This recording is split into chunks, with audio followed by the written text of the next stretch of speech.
우리에게 주시는 하나님의 말씀은 마태복음 5장 9절 말씀입니다. 마태복음 5장 9절 신약 5페이지에 있습니다. 제가 봉독해 올리겠습니다. 화평하게 하는 자는 복이 있나니 그들이 하나님의 아들이라 일컬음을 받을 것이며. 이 말씀은 하나님의 말씀입니다. 아멘. 성도님, 세상에서 제일 재미있는 구경이 뭔지 아십니까? 네, 불구경과 싸움 구경입니다.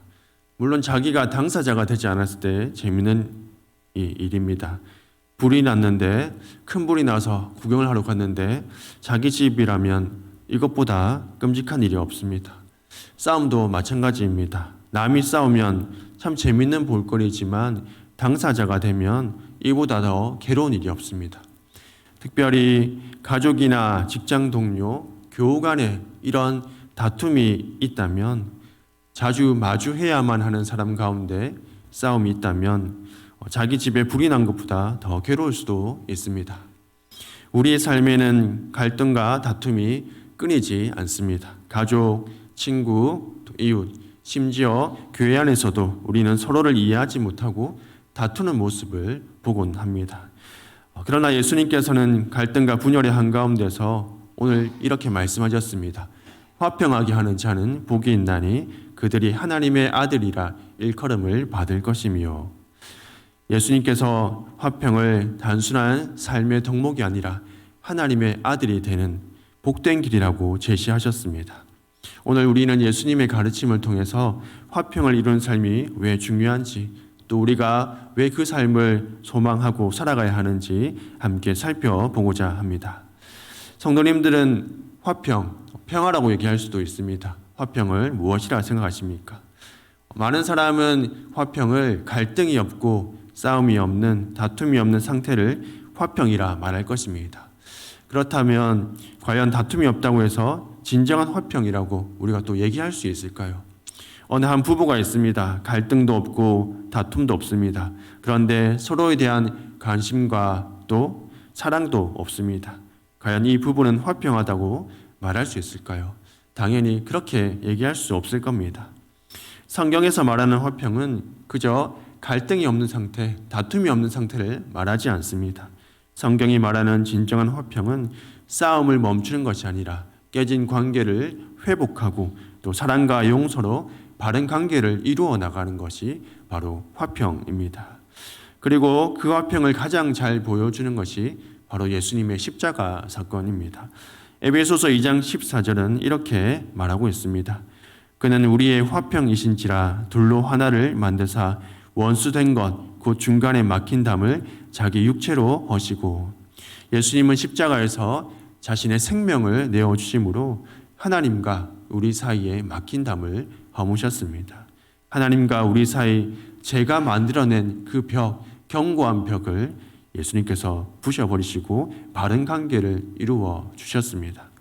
인간의 모습으로 우리의 죄를 대신 짊어지시고 십자가에서 죽으시며 다 이루었다 말씀하셨을 그때 하나님과 우리 사이에 막혀진 견고한 장벽이 무너진 것이죠.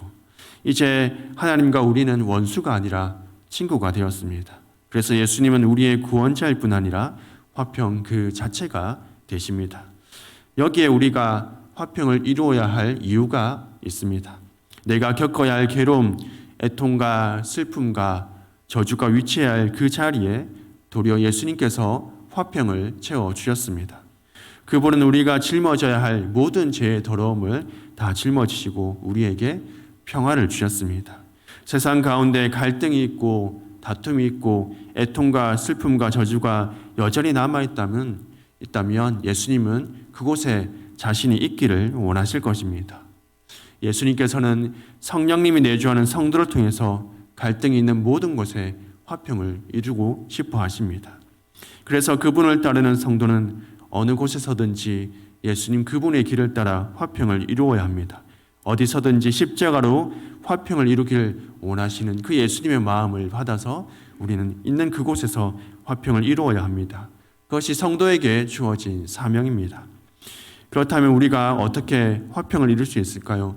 세 가지로 한번 살펴보기를 원합니다. 첫째로 우리는 하나님과 화평해야 합니다. 우리는 죄로 인해서 하나님과의 관계가 깨어졌던 자들입니다. 그러나 예수 그리스도로 인해서 이 관계가 회복되었습니다. 어떻게 회복될 수 있었습니까? 예수님을 믿고 죄의 문제가 해결되어서 우리가 하나님과 함께 동행할 수 있게 되었습니다. 그런데 안타깝게도 이게 완성된 것은 아닙니다. 이 죄가 완전히 해결된 것은 아닙니다. 믿음으로 우리가 의인이라 여김을 받았지만 여전히 우리 가운데는 죄성이 남아 있습니다. 죄로부터 완전히 자유하지는 못합니다. 그래서 늘 언제든지 하나님과의 관계가 깨어질 가능성들을 가지고 있습니다. 이사야 59장 2절은 말합니다. 오직 너희 죄악이 너희와 너희 하나님 사이를 내었고 너희 죄가 그의 얼굴을 가리어서 너희에게 듣지 않으시게 함이니라. 죄는 하나님을 보지 못하게 하고 그분의 음성을 듣지 못하게 하는 가장 본질적인 문제입니다. 하나님의 영광을 바랄 수도 없고 하나님의 마음과 뜻을 헤아릴 수도 없게 하는 것이 바로 죄입니다. 우리도 그와 같은 것을 참 많이 느끼지 않습니까? 하나님과 관계가 멀어졌을 때 우리가 어떻게 얘기합니까? 아, 내가 말씀대로 살지 못했구나. 여전히 내가 죄 가운데 살아가고 있구나. 그렇게 우리가 말하지 않습니까? 예수님으로 인해서 단절되었던 하나님과의 관계가 회복되었습니다. 하나님께 가는 길은 열렸습니다. 하지만 여전히 우리가 일상 가운데 짓는 죄로 인해서 그 길이 가끔씩 막히고 있는 것을 보게 됩니다. 하나님을 가리는 죄가 하나님을 가리고 보지 못하게 하고 있습니다.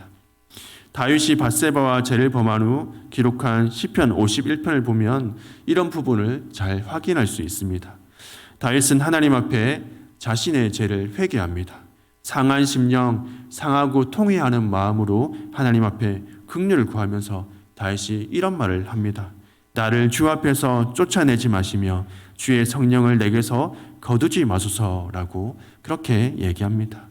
다윗은 누구보다 죄의 무서움을 알았습니다. 죄로 인해서 그분의 임재를 누릴 수 없고 그분의 인도하심을 누릴 수 없다는 것을 알고 두려워했습니다. 그분과의 관계가 끊어지는 것을 염려하고 걱정하고 두려워해서 하나님 앞에 기도했습니다. 이처럼 화평을 이루기 위해서 우리에게 가장 먼저 필요한 것은 바로 하나님과 화평하는 것입니다. 그리스도로 인해서 이루어진 하나님과의 화평이 가려지지 않도록 그 길이 다시 막히지 않도록 날마다 우리를 돌아봐야 합니다. 우리의 삶이 죄악으로 물들지 않게 하는 것이 바로 우리가 화평을 이루는 가장 첫 단계입니다. 두 번째로 우리는 다른 사람들을 하나님과 화평하게 해야 합니다. 화평하게 하는 자는 자신만 하나님과의 그 화평을 누리지 않습니다. 다른 사람에게도 그 화평이 누릴 수 있도록 흘러가게 합니다. 나와 같이 하나님과 화평을 이루는 것이 그것이 하나님의 뜻임을 알고 다른 사람들에게 복음을 전하는 사람, 그 사람이 바로 화평하게 하는 사람입니다. 하나님과 사람 사이에 화평을 이루신 예수 그리스도의 십자가를 전하면서 예수님을 믿으면서 세상도 하나님과 화평을 누려야 한다고 그렇게 예수님을 전하는 그 사람, 화평하게 하는 사람입니다. 고린도후서 5장 18절과 19절에서 바울은 이렇게 얘기합니다. 그리스도로 말미암아 우리를 자기와 화목하게 하시고 또 우리에게 화목하게 하는 직분을 주셨으니 곧 하나님께서 그리스도 안에 계시사 세상을 자기와 화목하게 하시며 그들의 죄를 그들에게 돌리지 아니하시고 화목하게 하는 말씀을 우리에게 부탁하셨느니라. 성경은 말해주고 있습니다. 하나님께서 우리에게 주신 화평의 은혜, 그 은혜를 세상 가운데 전하는 것이 성도의 마땅히 해야 할 본분이라고 얘기합니다. 성도인 우리에게 화목하게 하는 직분이 주어졌다. 바울은 얘기합니다. 선택의 문제가 아니라 헌신하고 수고하고 애써야 하는 사명이라 말하고 있는 것이죠. 예수님께서 하신 것처럼 우리의 삶은 하나님의 사랑과 은혜를 전파하는 통로가 되어야 합니다. 우리는 여전히 하나님을 알지 못하고 죄 가운데 살아가는 자들에게 화평의 메시지를 전해야 합니다. 그리스도를 통해서 누리게 될 하나님의 기쁨과 하나님의 화평을 우리가 전해야 하는 것이죠. 예수님 당시 바리새인들은 스스로를 의롭다 여기고 다른 사람들을 정죄하고 멀리했습니다. 예수님은 그들을 책망하며 말씀하셨습니다. 화 있을진저 외식하는 서기관들과 바리새인들이여, 너희는 천국 문을 사람들 앞에서 닫고 너희도 들어가지 않고 들어가려 하는 자도 들어가지 못하게 하는도다. 책망하셨습니다. 바리새인들은 율법과 종교적 권위로 다른 사람들이 하나님께 나아가는 길을 막아버렸습니다. 자신들만 구원받을 자격이 있다고 여기면서 구원의 길을 막아섰습니다. 그 결과 그들이 가는 곳, 바리새인들이 가는 곳은 늘 다툼과 갈등이 있었습니다. 바리새인들은 사람들을 정죄하고 그 대신에 자신들을 높이고 하나님과 사람들 사이에 화평 대신 단절과 갈등을 만들어냈습니다. 성도는 복음을 전하고 그 복음으로 많은 자들을 하나님께로 돌이키게 하는 자여야 합니다. 하나님과의 관계가 끊어진 불쌍한 영혼들을 회복시키는 자들이 성도입니다. 저주받은 영혼들을 하나님과 친구로 만드는 것, 원수가 아니라 하나님의 자녀로 만드는 것, 그것이 바로 성도에게 주어진 일입니다. 세 번째로 화평하게 하기 위해서 우리는 사람들끼리 화평해야 합니다. 화평하게 하는 자는 하나님과의 화평뿐 아니라 사람들 사이의 관계 속에서도 화평을 이루는 자들입니다. 하나님께서 우리에게 주신 화평의 은혜는 단지 개인적인 평안을 위한 것이 아니라 공동체를 위한 화평이기도 했습니다. 예수님께서는 산상수훈에서 이렇게 말씀하셨습니다. 마태복음 5장 23절, 24절을 보게 되면 이렇게 말씀하십니다. 그러므로 예물을 제단에 드리려다가 거기서 내 형제에게 원망 들을 만한 일이 있는 것이 생각나거든 예물을 거기 두고 먼저 가서 형제와 화목하고 그 후에 와서 예물을 드리라 라고 말씀하십니다. 형제와 화목하고 그 후에 예물을 드리라. 여기에서 화목은 바꾸다라는 의미가 있습니다. 무엇을 바꾸는 것일까요? 서로 원수가 된 인간관계를 바꾸는 것입니다. 원수가 친구로 바뀌는 것, 미워하고 증오하는 대상에서 이해하고 사랑하는 대상으로 바꾸는 것, 그게 화목이고 또 사람들 간의 화평임을 우리는 알 수 있습니다. 그런데 예수님께서 말씀하실 때 말하는 이 사람은 형제와 화목하기 전에 지금 무엇을 하고 있었습니까? 예물을 제단에 드리고 있었습니다. 제사를 드리고 있었습니다. 제사는 기본적으로 하나님과 사람 간의 관계를 회복할 때 제사를 지냅니다. 죄를 지었을 때 제사를 지냅니다. 모든 제사는 그래서 기본적으로 하나님과의 관계를 회복하는 기능을 가지고 있습니다. 그래서 우리는 제단을 하나님과의 관계가 회복되는 곳이라 그렇게 또 얘기하기도 합니다. 그렇게 따지면 예수님께서 말씀하시는 마태복음 5장 23절과 24절은 이런 의미라고 우리가 말할 수 있습니다. 하나님과 화목하기 위해서 먼저 필요한 것은 너희가 형제와 화목하는 것이다.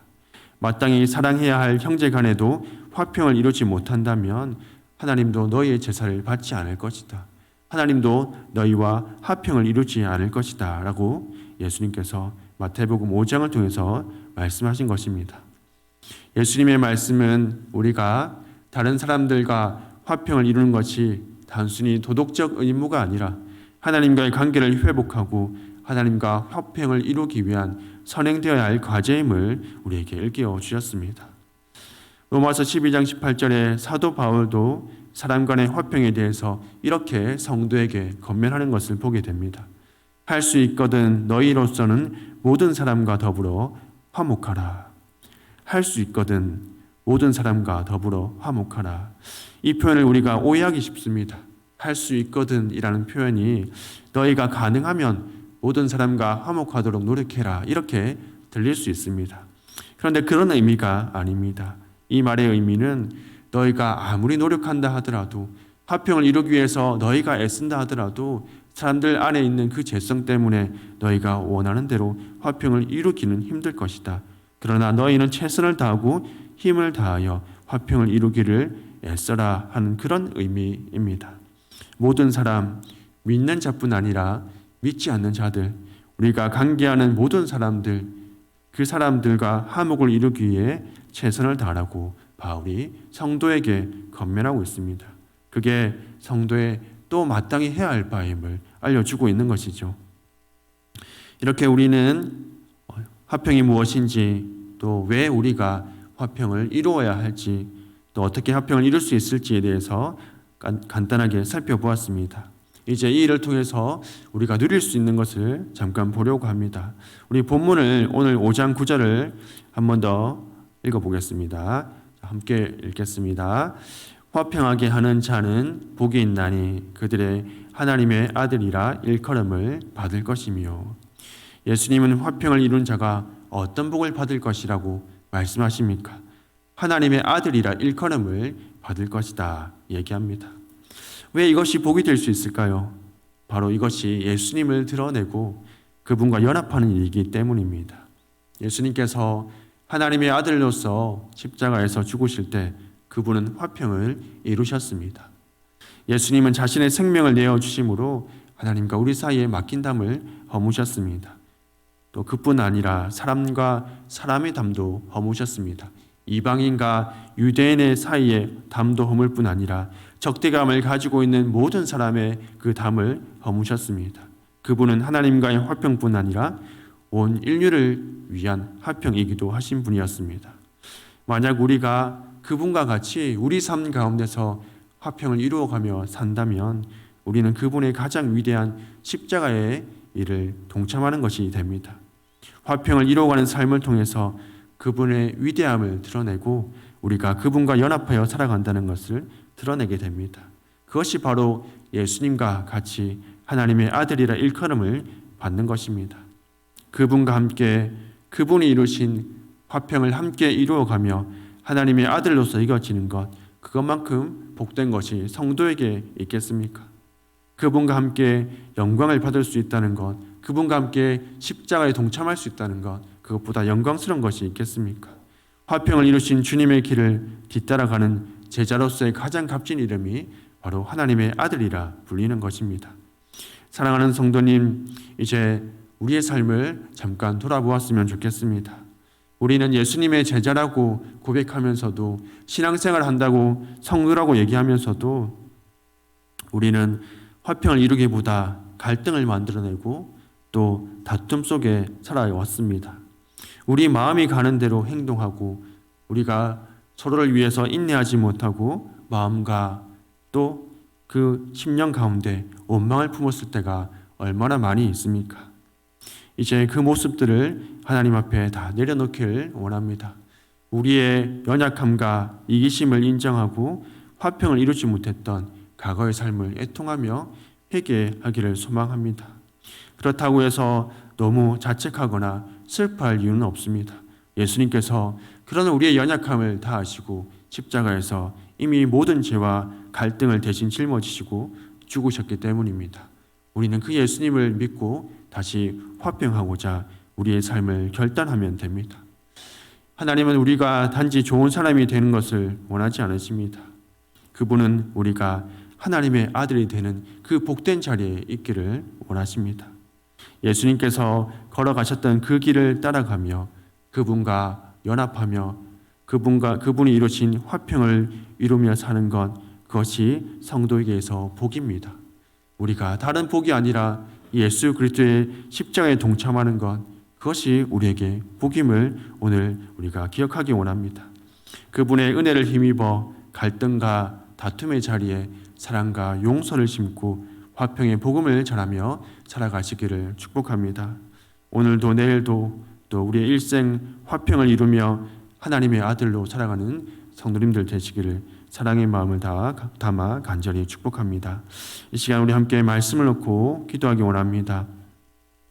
우리가 화평을 이루지 못하고 갈등과 다툼을 조정하는 일은 없는지, 그 상태를 놓고 아무렇지 않고 그냥 무관심한 건 없는지 이 시간 우리의 삶을 놓고 회개하며 또한 우리가 예수 그리스도를 닮아서 화평을 이루는 삶을 살아갈 수 있도록 이 시간 우리 함께 기도하겠습니다.